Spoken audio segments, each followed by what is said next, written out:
Hello అండి, అందరికీ నమస్కారం. లండన్ వెళ్ళాలి అనే ఆలోచన అప్పుడే ఒక బలమైన నిర్ణయం తీసుకున్నాను. బావ మహాలక్ష్మిల పెళ్లిని చూసి నేను తట్టుకోలేనని, ఇక్కడుంటే ఖచ్చితంగా చూడాల్సి వస్తుందని, ఎంఎస్సి చదవాలనే వంకతో లండన్ వెళ్ళాలని నిర్ణయించుకున్నాను.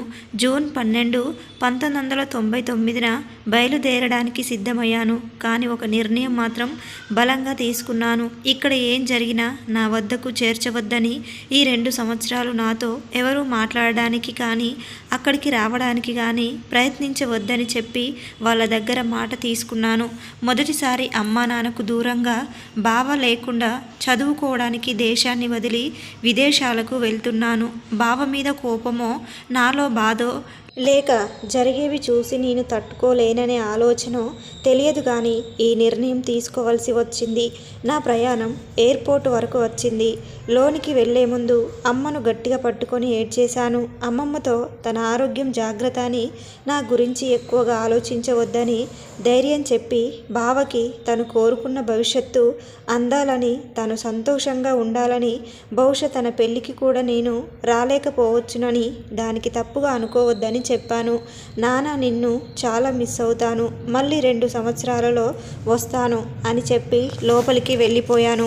మొదటిసారి నేను విమానం ఎక్కుతున్నాను. అయినా సరే ఎలాంటి ఆనందం లేదు. అందరినీ వదిలి నా ప్రయాణం గాలిలో మొదలైంది. కొన్ని జ్ఞాపకాలు మర్చిపోవడానికి కొన్ని ప్రయాణాలు కష్టమైనా చెయ్యక తప్పదు.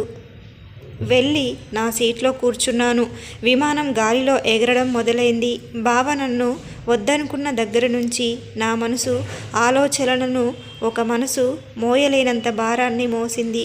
ఈ 2.5 సంవత్సరాలు నరకంలా గడిచాయి. తన జ్ఞాపకాలను చెరిపేయాలని ఎంత ప్రయత్నించినా నా వల్ల కాలేదు.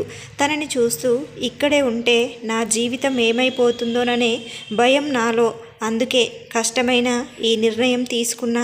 అందరినీ విడిచి ఉండడం, అందులోనూ నా సొంత దేశాన్ని విడిచి విదేశాలకు వెళ్ళడం నాకు కన్నీళ్లను తెప్పిస్తుంది. అయినా వాటన్నింటినీ దాచుకుంటూ ఇక్కడే ఉంటే నేను చూడలేని దారుణాలు ఇంకెన్నో చూస్తూ నా జీవితాన్ని నాశనం చేసుకోలేనని నాలో నేనే సర్ది చెప్పుకొని లండన్లో అడుగుపెట్టాను.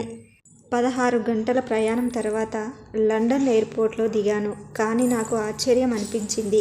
ఉదయం 6 గంటలకు నా ప్రయాణం మొదలుపెట్టిన నేను దిగేసరికి 11 అవుతుంది అనుకున్నాను. కానీ అక్కడ సాయంత్రం 5:30 అయింది. అప్పుడే నాకు గ్రీన్ రేఖాంశం ఆధారంగా మనకు లండన్కు 5:30 గంటల వ్యత్యాసమని గుర్తు వచ్చింది.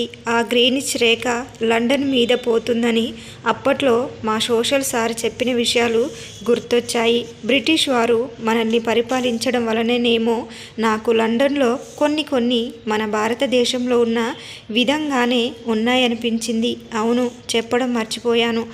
నాకు లండన్ కేంబ్రిడ్జ్ యూనివర్సిటీలో ఎంఎస్సి కంప్యూటర్ సైన్స్ విభాగంలో సీటు వచ్చింది. ఇప్పటి వరకు నా సొంత ప్రాంతంలో ఉన్న స్కూలును, కాలేజీను చూసి అవే పెద్దవనుకున్నాను. కానీ మొదటిసారి కేంబ్రిడ్జ్ యూనివర్సిటీని చూసి అవన్నీ దీని ముందు చాలా చిన్నవని నా మనసులో అనుకున్నాను.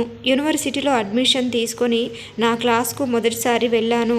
మనం చదువుకున్న ఇంగ్లీష్కి ఇక్కడ మాట్లాడుతున్న ఇంగ్లీషు కొంచెం డిఫరెంట్గా అనిపించాయి. భారతదేశం నుండి లండన్ వచ్చి సెటిల్ అయిన భారతీయుల్లో మన తెలుగు వాళ్ళు కూడా చాలామంది ఉన్నారు. అలా సెటిల్ అయిన వాళ్ళ పిల్లలు కొంతమంది నాతో పాటు కేంబ్రిడ్జ్ యూనివర్సిటీలో జాయిన్ అయ్యారు. వాళ్ళలో కొందరు నాకు ఫ్రెండ్స్ అయ్యారు. అందులో రామ్ అని ఒక అబ్బాయి చాలా సరదాగా అందరితో కలిసిపోయే స్వభావంతో, మంచి మనసుతో నన్ను ఆకట్టుకున్నాడు. కొత్త పరిచయాలు నాకు ఆనందాన్ని ఇస్తున్న పాత జ్ఞాపకాలు నన్ను వెంటాడుతూనే ఉన్నాయి. దేశం మారింది, వాతావరణం మారింది, అయినా మనసులో ఉన్న జ్ఞాపకాలు మాత్రం అలానే ఉండిపోయాయి. అలా రోజులు గడుస్తున్న కొద్దీ రామ్కి నేను దగ్గరవుతున్నాను. తన స్వభావం నా మనసులో బాధలను మెల్లగా మర్చిపోయేలా చేసింది. నేను, రామ్, ఇంకో మంది స్నేహితులందరం కలిసి లండన్ చూడడానికి బయలుదేరాం. ఇక్కడికి వచ్చాక మొదటిసారి లండన్ చూడడానికి వెళ్తున్నాను. లండన్లో అందరూ చూడవలసిన, మరి ముఖ్యంగా మన భారతీయులు చూడవలసిన ఒక ముఖ్య ప్రదేశం లండన్ టవర్. ఇక్కడే మన దేశం నుండి దోచుకొని వచ్చిన కోహినూర్ వజ్రం ఉంది. మొదటిసారిగా కోహినూర్ వజ్రాన్ని చూసిన నాకు చాలా గర్వంగా అనిపించింది. కానీ అది మన దేశం నుండి వీళ్ళు అపహరించి మన దేశ సంపదను దోచుకున్న వారనే ఆలోచన నన్ను బాధ పెట్టింది. కానీ ఆ వజ్రాన్ని చూసే అదృష్టం నాకు కలగడం నేను అదృష్టంగా భావించాను. అక్కడి నుండి టవల్ బ్రిడ్జి చూడడానికి వెళ్ళాను. దాన్ని చూసిన నేను చాలా ఆశ్చర్యానికి లోనయ్యాను. పైనుండి వాహనాలు వెళ్తూనే కింద నుండి పెద్ద పెద్ద షిప్స్ వచ్చినప్పుడు ఆ బ్రిడ్జ్ ఓపెన్ అయ్యే విధానం నాకు చాలా బాగా నచ్చింది. ఇలా లండన్ మొత్తం తిరుగుతూ లండన్లో ఉన్న మంచి మంచి ప్రదేశాలను చూస్తూ ఆనందించాను. ఇక సాయంత్రం అవ్వగానే నా హాస్టల్కు చేరుకున్నాను. ఇండియా నుండి అప్పుడే నాకు ఒక ఉత్తరం వచ్చింది. దాన్ని చదవాలా లేదా అనే ఆలోచనలో పడ్డాను. కానీ చదివి మళ్ళీ పాత జ్ఞాపకాల్లోకి వెళ్ళడం ఏమాత్రం ఇష్టం లేక దాన్ని అలానే ఉంచేశాను. ఇప్పుడిప్పుడే అన్నీ మర్చిపోయి ఆనందంగా ఉంటున్నాను. మళ్ళీ జ్ఞాపకాలలోకి వెళ్ళి బాధపడుతూ నా జీవితాన్ని గడపలేనని నాకు నేను సర్ది చెప్పుకున్నాను. రామ్ వచ్చి నన్ను వాళ్ళ ఇంటికి తీసుకొని వెళ్ళాడు. వాళ్ళ అమ్మా నాన్నను పరిచయం చేశాడు. వాళ్ళది విజయవాడ అంట. ఇక్కడికి వచ్చి 25 ఏళ్ళు అయిందంట.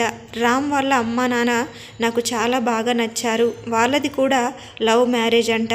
ఇదే కేంబ్రిడ్జ్ యూనివర్సిటీలో చదువుకొని ప్రేమ వివాహం చేసుకొని ఇక్కడే స్థిరపడి ఆనందంగా జీవిస్తున్నారు. నన్ను కూడా ఇప్పుడు వాళ్ళ దగ్గరకు వచ్చేయమని అడిగారు. కానీ మొహమాటం ఎక్కువ ఉండడం వలన నేను హాస్టల్లోనే ఉంటానని చెప్పాను. వాళ్ళ ఇంటి నుండి రామ్ నన్ను ఒక మంచి హోటల్కి తీసుకెళ్ళాడు. అక్కడ భోజనం చేసి అలా నడుస్తున్నాం. అయినా మన దగ్గరలా ఒక అమ్మాయి అబ్బాయి కలిసి తిరిగితే తప్పనుకునే సంస్కృతి లండన్లో లేదు. రోజులు గడిచే కొద్దీ నాకు ఇండియా నుండి ఉత్తరాలు రావడం ఎక్కువైంది. వాటన్నింటిని నేను చదవకుండానే పక్కన పెట్టేశాను. నాకు కావలసిన డబ్బులు మాత్రం మా నాన్నగారు నెల నెల పంపిస్తుండేవారు. ఒక్కోసారి అవి సరిపోకపోతే చిన్న చిన్న పార్ట్ టైం జాబ్ చేసుకునేదాన్ని. అలా వచ్చిన డబ్బుతోనే లండన్ తిరగడానికి అప్పుడప్పుడు చిన్న చిన్న సరదాలకు ఖర్చు పెట్టేదాన్ని. ఇలా అన్నీ మర్చిపోయి 2 ఏళ్ళు గడిచిపోయాయి. రామ్ వాళ్ళ ఫ్యామిలీకి నేను చాలా దగ్గరైపోయాను. వాళ్ళు ఒక్కసారిగా రామ్ని పెళ్లి చేసుకోమని అడిగారు. దానికి సమాధానం చెప్పకుండా నిశ్శబ్దంగా ఉండిపోయాను. ఇంతలోనే మేము పూర్తి చేసిన చదువుకు కేంబ్రిడ్జ్ యూనివర్సిటీ పట్టాలు మా చేతిలో పెట్టి మమ్మల్ని సాగనంపారు. రామ్ సొంతంగా ఒక సాఫ్ట్వేర్ కంపెనీ స్టార్ట్ చేశాడు. నాకు కూడా అందులో జాబ్ ఇచ్చి చేరమని ఆఫర్ చేశాడు. నేను ఇప్పుడిప్పుడే ఏం చెప్పలేనని ఇండియా నుండి వచ్చాక దాని గురించి ఆలోచిస్తానని చెప్పాను. అయినా రాము ఇలాంటి స్నేహితులు దొరకడం నా అదృష్టమని నాలో నేనే సంతోషపడ్డాను. ఇక రాధ మ్యారేజ్కి వెళ్ళవలసిన సమయం వచ్చింది.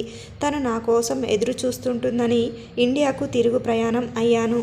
రామ్తో పాటు వాళ్ళ అమ్మా నాన్న కూడా నన్ను విమానం ఎక్కించడానికి లండన్ ఎయిర్పోర్ట్కి వచ్చారు. పెళ్లి గురించి ఆలోచించమని మా అమ్మా నాన్నలను అడిగి నా సమాధానం చెప్పమని నా కోసం ఎదురు చూస్తూ ఉంటారని చెప్పి నన్ను వదిలి వాళ్ళు బయలుదేరారు. విమానం ఎక్కి కూర్చున్న నేను మళ్ళీ ఆలోచనలో పడ్డాను. ఈ 2 ఏళ్లలో రామ్కు నేను దగ్గరైన మాట వాస్తవమే. కానీ నేనెప్పుడు రామ్ని అలా ఊహించుకోలేదని, తనని పెళ్లి చేసుకోలేనని ముఖం మీద చెప్పలేక అలా నిశ్శబ్దంగా ఉండిపోయాను.